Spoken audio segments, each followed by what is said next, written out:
think we're live right here, Renee. We almost forgot to turn on our screen because we were so busy talking in in the green room. Very important stuff. Cheerios, earrings, all this good stuff. Yes, Renee taught me a new word for cancer. It's called Cheerios. Because it's another C word, but it's a lot less impact. Renee, thank you for joining us today on Tea Talk. I'm so glad you're here. You feel like a kid. We met, via DMs, right? And immediately we kind of hit it off. Like we feel like kindred souls. And I'm so glad you agreed to be here. So welcome to Tea Talks. And we are looking forward to leaning in and to learning from you.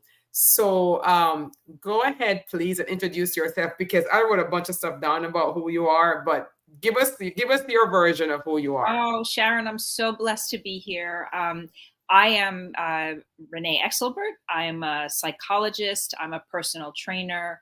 I'm a 2-time breast cancer survivor. I was looking at the calendar, and today is 16 years since I had my first breast surgery, which feels like a lifetime ago. Wow. And then, of course, when you deal with trauma, it can feel like it just happened yesterday. Yes. So I'm a 2-time breast cancer survivor. After I was diagnosed the first time, I became really, really interested in things that make us healthy, Yeah. put cancer at bay. And I researched nutrition and exercise, and I became a maniac on the treadmill. And I started to become so involved in exercise that I became a personal trainer, and nutrition. I became certified in nutrition. And I wrote a book called Chemo Muscles. An important thing that I forgot to mention is that prior to all of this, I was a psychologist working in a pediatric cancer center. So crazy how, 6 degrees of separation, how the world works in that way. But I worked in a pediatric cancer center for 6 years with children who are being treated for cancer. And so during that time, I experienced a lot as the doctor. Right. And then right when I left, I was diagnosed with my own cancer.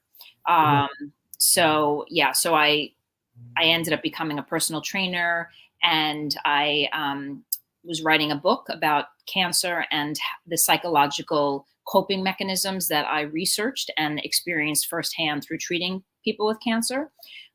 Then I became a figure competitor, where I stood on stage in my heels and my bikini, and I flexed my muscles, which was something I would have never done, but it was a way to mark my 5-year anniversary of regaining control of my body, because anyone who's had cancer knows that the experience is feeling like your body betrayed you.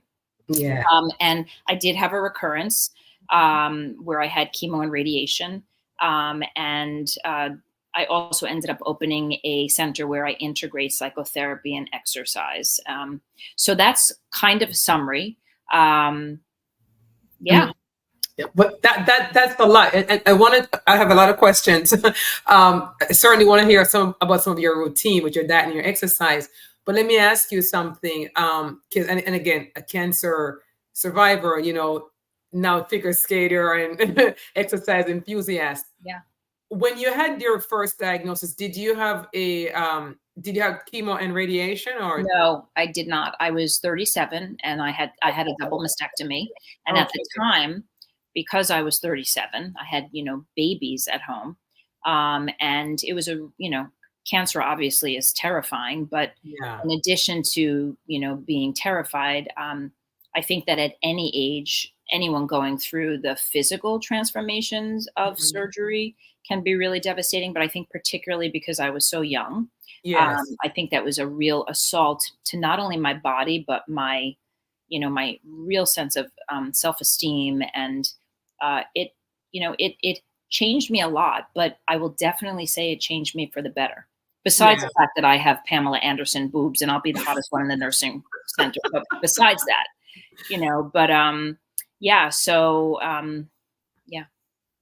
Did your recurrence occur in your breast again, or somewhere else? It did. And to this day, they're still not actually certain if it was a recurrence or a new cancer.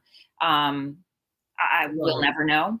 Right. But that was 7 years later. I had a very, very small chance of that happening because I had such radical surgery, but it did. And when we talk about coping mechanisms, I will be the first to talk about, how I had like such a small chance. I should, try the Powerball. Like, like this is one of the things because, I had such a small chance of that happening, but it did.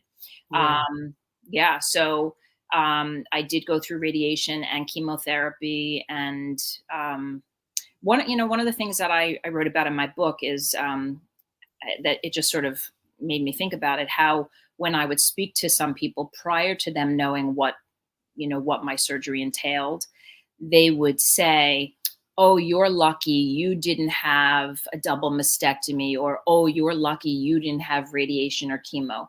First of all, I didn't reveal, Right. early on what surgery I did have, but I remember being really, really put off by the fact that unless you had X, Y, or Z, you didn't really suffer. And I think Wow. that's such an important concept for us to articulate to people who don't experience this, that regardless of what type of cancer, what stage, each diagnosis carries with it its own crises, its own challenges. I'm so glad you mentioned that, Renee. I was actually on a call with some folks, some advocacy people working in the advocacy space in cancer, and one of the things that came up was a discussion on language, the things that we say around cancer. Yes. That's so hurtful to the patient that other people who are not suffering, who have not gone through it, they take for granted. And just like you said, you're so lucky you didn't do this. There's no luck when you've had this disease, right? And like you said, yeah, sure, a mastectomy is a very challenging procedure. But like you said, we're not comparing battle scars here, right? Because we're all in this kind of like pot together. So thank you for sharing that. But I also must say, thank God your last recurrence was like 9 years ago, maybe, or 7, right? So Yes. thank God. And you have certainly, you have repurposed yourself. And I want to hear about that. You say, so you, after your first occurrence, you decided to become a fiend. Yes. An exercise fiend. I did. Yeah. So tell me, what did that look like? So I've always been an active person. If I wasn't a psychologist, I would have been like a fly girl dancer. That's what I would have done with my life. No kidding.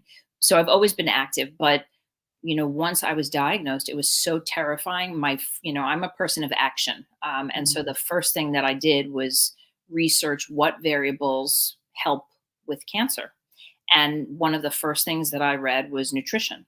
And so I remember my brother, when I was having surgery, came to the hospital, and he knows that my, soulmate would bring me like a bag of Sour Patch Kids and candy corn with the sugar from the Sour Patch Kids dripping onto the, chocolate raisins. Like anyone who knows me knows that. Throw in a little Laffy Taffy and we're good forever. Right. So he knew that. And as soon as I saw that bag of candy, I'm like, I'm done. And not to say that I don't have sugar, because I do once in a while, but I really changed the way that I ate. And I actually started researching a lot about food. And so I think way before a lot of these doctors started talking about the field of nutrigenomics and how food talks to our DNA, I was learning about this and I was writing about it. And one of the things that I learned is that food talks to our DNA and it switches on or off genes that are related to health or disease. And there's a brilliant researcher, Dr. Crum from Stanford, and she talks about this study with people who work as cleaners in a hotel. And one of the synopsis of her study is that when they were doing exercise every day by cleaning all of these rooms and going up and down stairs, they didn't think that they were doing exercise. But when she told them in the study, you are doing exercise, you're lifting, they actually lost weight. And so I think that the way that we think about food, this is what I believe, the way we think about food is equally important to what we eat. Because in personal training and exercise, one of the things we learn is this mind-muscle connection. When you think about the muscle you're working, the muscle is actually shown to develop greater growth. And so I believe, along with this, evidence from the study, that if we think about the food that we're eating, if we think I'm eating broccoli and I know that broccoli removes extra estrogen from the body, which it does, or I'm drinking green tea, which has polyphenols in it, which help with cancer. I believe that, there you go. I believe that if we actually think about it as we're ingesting these foods, I think that it can only increase those salubrious benefits that we get. Because I believe the mind is so powerful and so in concert with the body. That is so powerful. It reminds me of a video we were asked to watch as a team, and the gentleman was talking about his wife. She was, late, mid 50s and feeling, the 50s body, the lethargic and not feeling like herself. And he, he was trying to convince her that to feel otherwise. But he said he went away, when he came back, she was acting differently. And so he said, what changed? And she said, well, she went to the doctor. She had this blood test, and they found that she had this rare, I guess, gene or whatever that showed that she had the gene of an athlete, of an elite athlete. Now, just the thought that they said that to her, she began to walk around as if she's an elite athlete, and not her entire mindset and mood shifted. So I am going to practice that, because I, like all these cancer survivors, I did the research and I had an integrative doctor. I eat broccoli every day now, which I never used to eat before, and Brussels sprouts and all this stuff. But you're right. In just thinking like I am taking a medicine or this is good for me, I believe in the mind-body connection is very powerful. 100%. I do that all day long. Yes. And I do it with exercise too. I live in this like weird alternate universe where, while I'm eating, I have all of these things going on. And while I'm exercising, I have all of these things going on. And this is sort of the basis of this center that I talked about. Like, I integrate psychotherapy and exercise and visual imagery. And I can talk about it at some point during this session, but I believe that when you combine all those things, it can be so powerful, because we're powerful, Absolutely. We're creative. Sarah, who's my partner in crime on this show and the founder of Total Health Oncology, and also a cancer advocate, she says that lucky statement is the same as you don't look sick. It makes you feel invisible and negates your experience. Thank you for starting with highlighting how words matter. And I have another question here before we go. Did you or do you currently have any ongoing therapy after your first occurrence? Did you at the time? Yes, I actually was on, I was on tamoxifen, so hormone therapy. And I was on it for 5 years. And so I had the recurrence after a total of 7 years. So I was off the tamoxifen, and I was on, and I wasn't on anything. And so, interestingly enough, when we talk about prior to us starting this podcast, Sharon, you and I were talking aside about like, a day yes. doesn't happen, right? We call it a day. The day hits you when the day hits you, right? Yeah. And so for me, I am ending my tamoxifen. I've been on tamoxifen a long time. I was on it for 5 years with my first cancer. And then with my second cancer, I'm supposed to be on it a total of 10 years. So I'm like, the tamoxifen poster child. And I'm ending it in May. And so for me, like, there's so much in that, yes. so much in that. And I believe very much in marking times in our life. So I told you I did the figure competition to mark my 5-year anniversary. Mm-hmm. Yes, I'm telling you first, I haven't shared it with anyone other than my family, but I'm going to get in my stripper heels bikini outfit again. And to mark my, end of treatment, I'm going to do, more competitions. And for me, it's all about like really telling myself and reminding myself that I regained control of my body, that I'm in charge, that I'm healthy, that I'm strong, and that exercise in general makes me feel very strong. And I metaphorically, my favorite exercise is push-ups, because you're literally holding yourself up in the world, right? When I do a push-up, when I told you I go to this weird alternate universe, when I do a push-up, I go down on the floor and I think about all the crap that I went through with cancer, all the yuck, and all of the times where I had surgery and I was fragile and sick and I couldn't do that push-up, right? And so when I'm down on the floor, I think about that. And then I, with all of my might, push myself up, and I remind myself, even in that one push-up, of my resilience and my physical manifestation of like overcoming. And it's very powerful because I'm not doing a regular push-up. That push-up to me is like so much mind-body therapy in 30 seconds.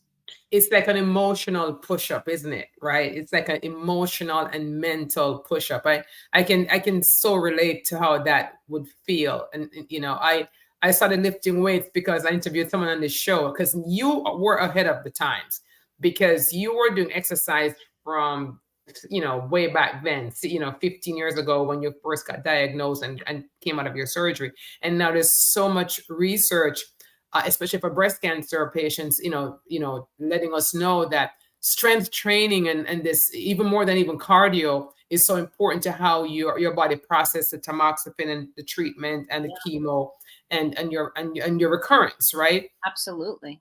So when I started lifting weights, I'm not that, whatever, but it's coming. It's coming. It's coming. I still struggle. I can't do a push-up good yet, but not on the floor anyway. But when I lift those weights, I do say to myself, I am taking a pill. This is in lieu of a pill. So do you think your background in psychology, do you think that's what allowed you to be so positive and to look at things the way how you choose to look at things? That's such an interesting question. I think my background in psychology helped me to see the other side, helped me to see I worked with patients who were so disempowered. And I don't think my mindset is impacted by me being a psychologist. I think that's just who I've always been. But I think that the way that being a psychologist has really impacted my journey is that I think that everyone we meet in our lives, everyone on our path, impacts us in some way. And I worked with so many beautiful families and children who taught me a lot. And when I say a lot, they taught me a lot about coping and resilience from their strength. But they also taught me hands-on concrete things, like when you're getting your blood taken and your veins aren't popping, run them under warm water and, warm compresses, like certain things like I actually learned when I worked in the pediatric cancer center. But I think the thing that I found the most as a psychologist was the level of disempowerment that patients feel. And every time I would walk in a room, my patients would look at me like, what do you know? And I remember working there thinking, why are they doing that? Like, what's happening? And I only discovered as a patient myself that tremendous level of powerlessness, and really reading the body language, the nonverbal of healthcare providers, trying to decipher by their language if there was something really bad that they really wanted to tell me, when they would write their chart notes, wondering what they were writing. And so I think that my role as a psychologist made me more sensitive to see all that. And then my role as a patient, really highlighted a lot of those things for me. So I write a lot and speak a lot about empowering people with cancer, but also educating healthcare professionals to treat patients, with more dignity and respect, because I just don't think that most healthcare professionals understand the gravity of their role. Whether it's, I'll give you your test results as soon as I get them. Oh, sorry, I'm on vacation. I'll get them to you in 10 days. Or, I know you have to change into a hospital gown. I'm not looking, just do it here. Right. Or writing chart notes. Right. Or, the nonverbal that's frightening and like, I'll have to get back to you. Or no interpersonal, right? One of the things that we do know from research is that our relationship to our healthcare team has huge implications for not only our health, but actually our mortality, right? And so it behooves us to find these healthcare providers that want to partner with us. And we have so many ways that we can advocate for ourselves, like with a birth plan or a death, a DNR. But for our regular healthcare choices, we don't really know that we have so much, so many rights. And so I think it's so important that, that we advocate for ourselves and we learn to tell healthcare professionals what we need. Whether it's like, I remember for my first surgery, I said to my plastic surgeon, could you play Andrea Bocelli in the background? And he said, why? And I'm like, if it doesn't put you to sleep, I find him very, very healing. And he's like, absolutely. When I worked in the pediatric cancer center, we used to have these contracts with children where we would like do an arts and crafts project, Michael's Rules. And it would be like, number one, when my port is accessed, I want the nurse to say 1, 2, 3. I want the social worker to blow bubbles. I want, the doctor to do my I Spy, whatever, before they access my port. And these are things that give people a sense of agency, and they're not small. They're big things. I put our website on the bottom of the screen, and the reason why I did that is as you were talking about, the fear and sometimes the doctor's expression and you just not knowing. One of the things I'm very proud of the work that we do at Total Health. We're the largest provider of free continuing education in the medical space, right? CMEs. And one of the things that we do is we have what we call a plain language summary, where we take the information that's presented at our conferences and our scientists, medical writer on staff, he makes it into plain language so that the patient can understand what's happening at their level. And another thing that we're launching is what we call the Compass Journey Map for exactly this reason. You get diagnosed, what is going to happen next, so that the questions to ask your doctor, the next step. It again, trying to take the teeth out of it, trying to, like you said, give you your power back, because you're so powerless and doctors don't have enough time. And I have to say this too. I was really bashing doctors a lot too, but you saw Dr. Sanjay's interview, and something that he said really spoke to me too. He says, look, on our side, there's hardly any bad doctors. They're just too busy, and it's just too much. Yeah. And he said, we could be in one room where we're just telling someone the most devastating news, maybe like you don't have that much longer to live or something crazy. But then we leave the room, and then our families blow up our text asking, why haven't you text back, or your friend? Then you go to another room and they want you to smile, but you just left another room. Absolutely, and we're all human. And when I say, and I just to clarify, I'm not bashing doctors. Oh no. I'm a healthcare professional too, so yes. I feel like my experience has made me be much more sensitive to the people who see me, because even when I'm relaying your child has, a learning issue or a behavioral disorder or something more serious, like this is someone's life, this is someone's child. And so everything that we say, there's, we have to realize that this is our vernacular, but this is somebody else's devastation. That's right. And honestly, our efforts, one of the things that one of the responsibilities I have at Total Health is this thing called SEEK. Just, don't just seek color out, because imagine this, Renee, you are a Caucasian woman, right? Yeah. But the outcomes for Black women with the same cancer are, we die at 40% higher rates. So I hear you, and I hear the concerns that you have, and especially because of that background that you have in psychology and what you've seen. And I think about the lived experience of people of color, LGBTQ, and others, American Indians and so forth.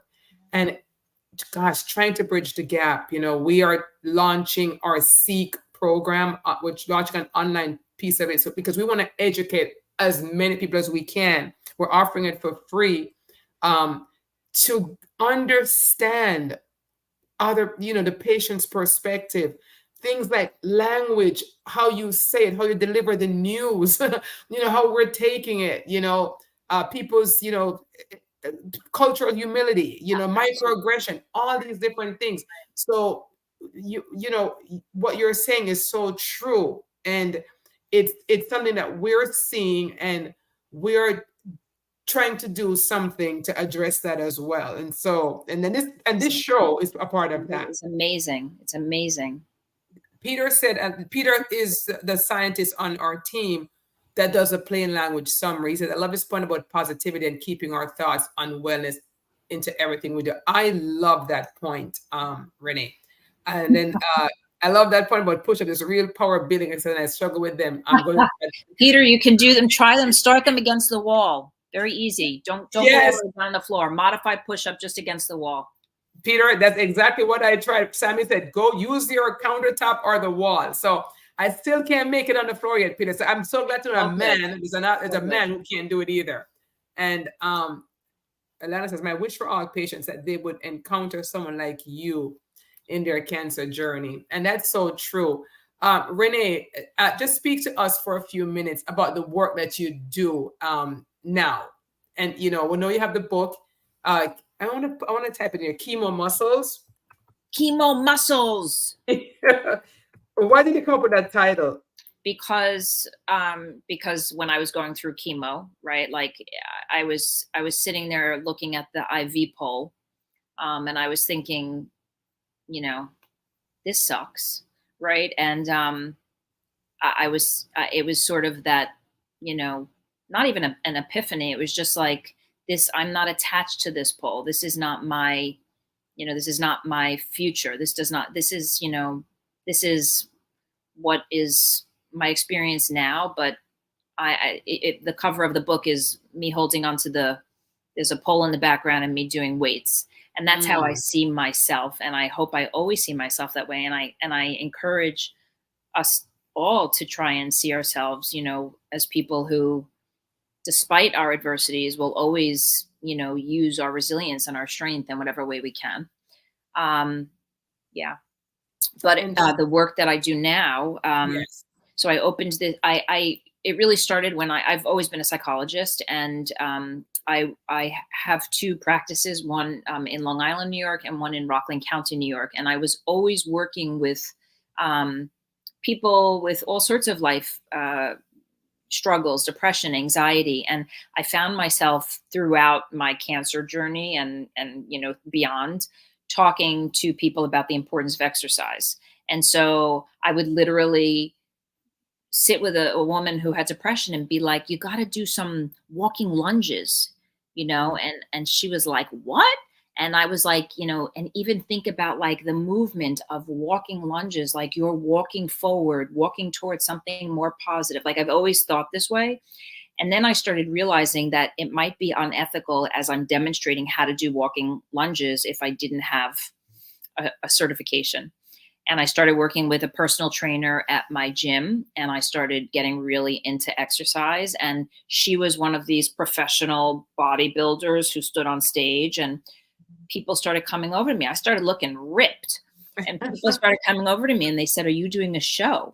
And I'm like, what is this show? And she said, the fitness show. And I'm like, oh no, that'll never be me. That is not me.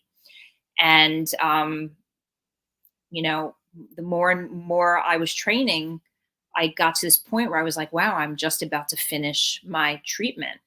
And that seems like such a powerful way to acknowledge it. Right. Mm-hmm. And so, and I became the figure competitor and personal trainer. And then I started to integrate exercise into my center.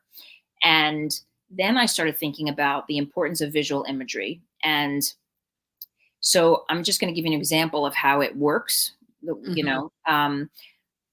Right now I'm seeing a woman who had breast cancer 2 years ago. And within the past 1 year, she has lost 3 of her dear friends to breast cancer.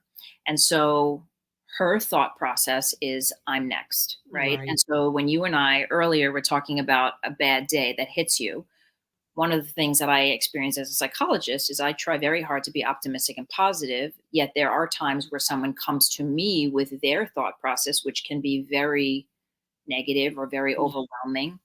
And I may have clients who say to me, we're all going to relapse, or we're next.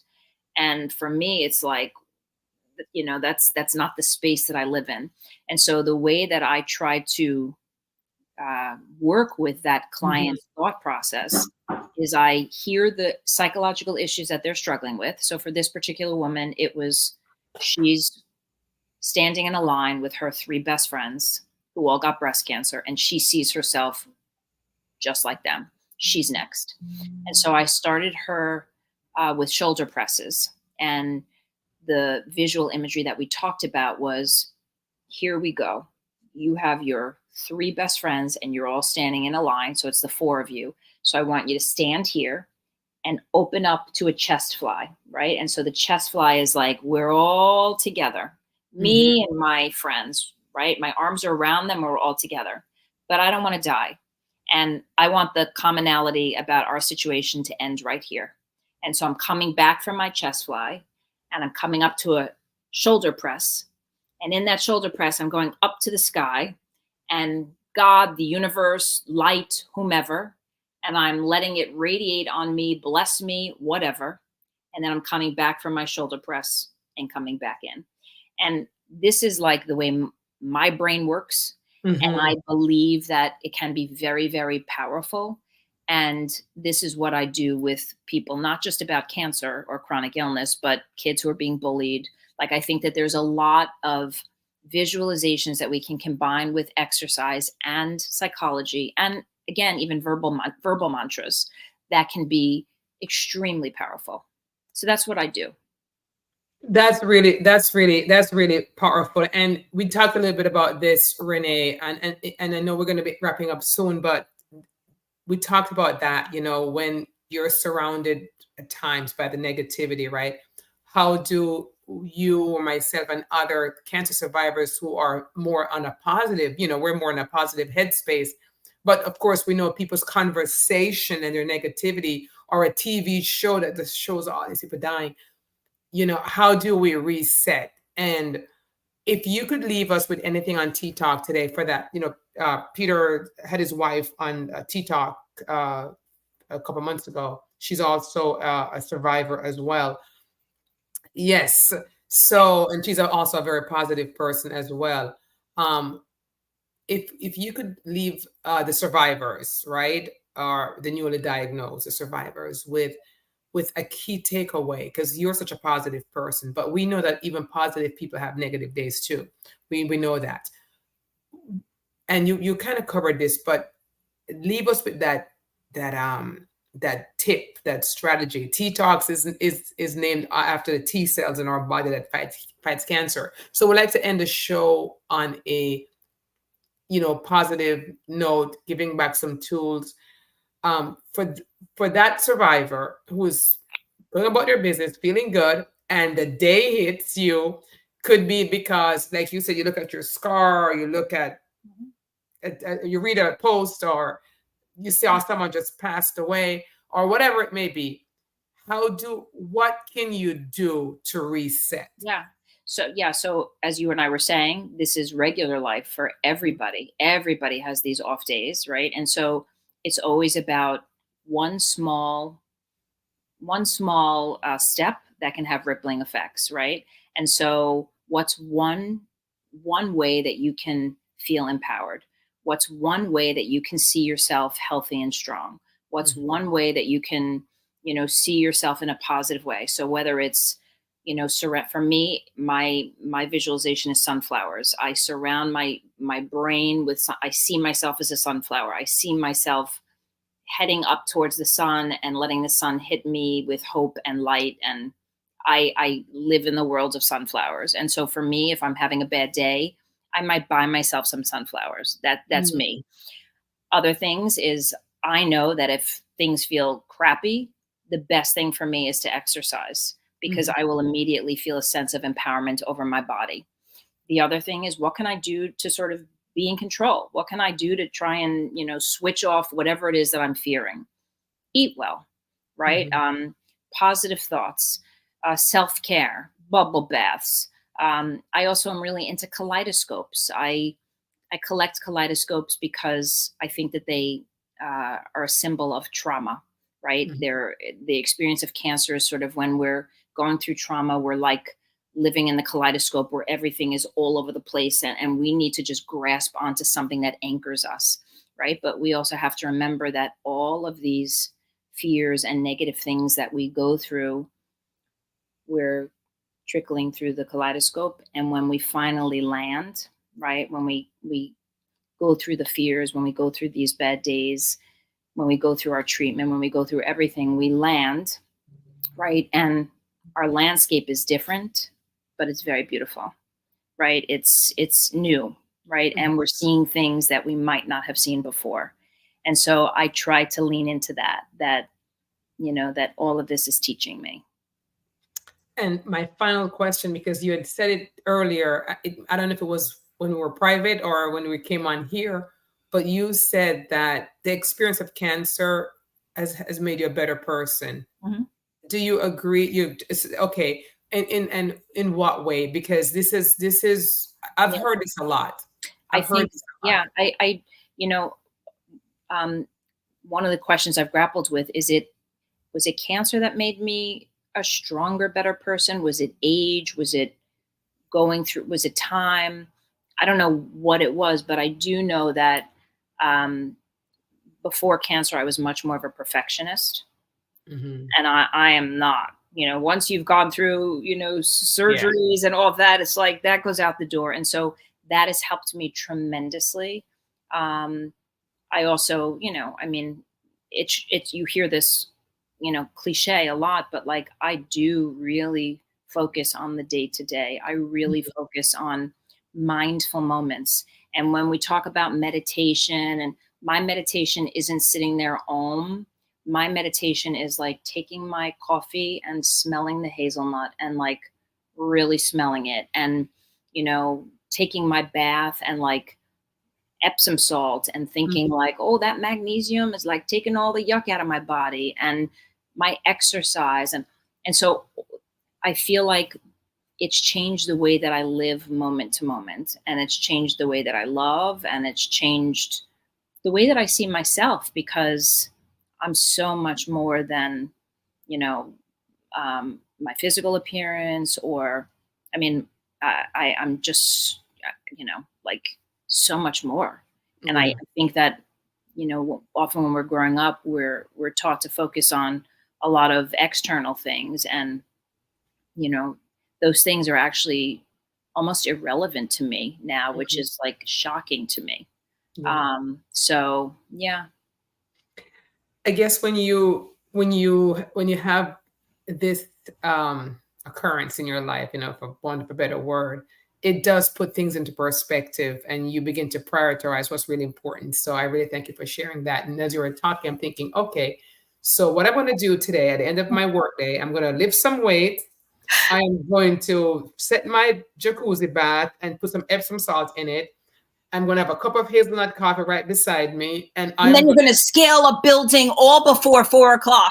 I'm telling you, that's what I'm going to do at the end of today. Renee, thank you so much. It was such a pleasure and an honor to meet you. And you're doing such beautiful work. Like I'm really so blessed to have been a part of this. And for everybody who asked questions, thank you. This was really so great. Yes, I appreciate that. I love that, at Total Health, we really wanted to do this show that we could bring information even more, to the public. So I'm thankful that guests like you agreed to come on and share so openly. I tell people when I do this show, I get blessed so much because I learn and I'm inspired by the people I'm sitting across the room from. So thank you so much for sharing. And looking forward to your 10-year, next level of. I'll send you my bikini pictures. Yes. You're going to be ripped, so I'm going to have to work on that myself too. But But thank you so much. And thank you guys in the feed. Thank you guys on the replay. You can ask questions on the replay. We'll always get back to you on the replay. And just thank you again, Renee, for being here. And I'm going to sign out from the audience now. Take care. Take care, everyone. See you tomorrow. We have another great guest.